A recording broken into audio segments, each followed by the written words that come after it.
Dave McCormack's big win in Pennsylvania. Watch this. I think what made the difference is people want change. I think they represented that desire for change by electing President Trump. I think the same with me. They're deeply distressed by the skyrocketing prices, the wide open border, the crime in our cities, the war on fossil fuels, and they want change and common sense leadership. And that's why I think they elected President Trump. His opponent, Democrat Senator Bob Casey, says he will not concede until all the votes are counted. Todd Piro with us this morning. The House looks like it to stay Republican. That would cement a clean sweep.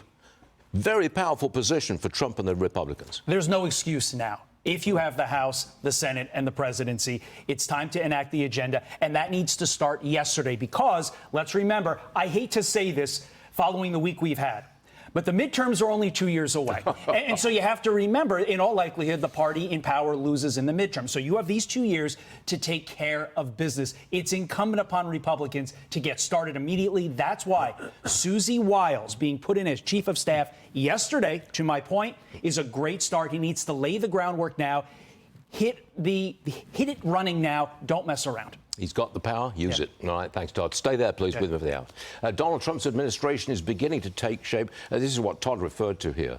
He has appointed a woman, first ever, to be his chief of staff. All right, Lauren, what can you tell us about Susan Wiles? Susie Wiles, the top architect of this campaign, but she did work on 2016 and 2020 as well. She began her career back in 1979. She helped President Ronald Reagan as well as Governor Ron DeSantis. Trump calls her tough and innovative. She runs a tight ship, minimizing the infighting and the leaks. Love how Politico describes her. A soft-spoken grandma, but a sharp political operator. And while she is the daughter of the NFL sportscaster, Pat Summerall, she does not like the spotlight. Remember, he invited her during his victory speech up on stage, and she was like, no, thank you. And Susan Wiles is the first ever female chief of staff. Good start, I would say. All right, Lauren, thank you. Now, I want to get to a piece in the New York Times highlighting Trump's gains among seemingly every possible grouping of Americans. Look at this. Compared to 2020, Trump gained 13 points in Hispanic majority counties, 10 points in Native American counties, and nearly 3 points in black majority counties. Todd, welcome back again. It goes further than that. He raised the Republicans' vote in manufacturing counties, mining counties, rural counties, urban counties, suburban counties, all over the place. The man raised the Republican share of the vote.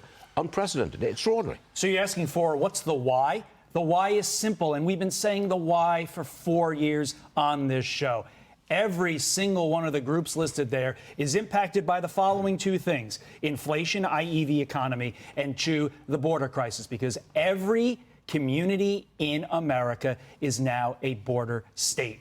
That was reflected in what the mainstream American voter said when they used their votes. It was not reflected in what the mainstream media said. They missed it yet again. They missed the trends, and as a result, their hands are up in the air. How did we miss this? Because you live in an ivory elite tower. They wanted to miss it. Yeah, I think you're right. They knew that the border policy was a disgrace. They knew it, but they wouldn't say it because they would hurt Democrats.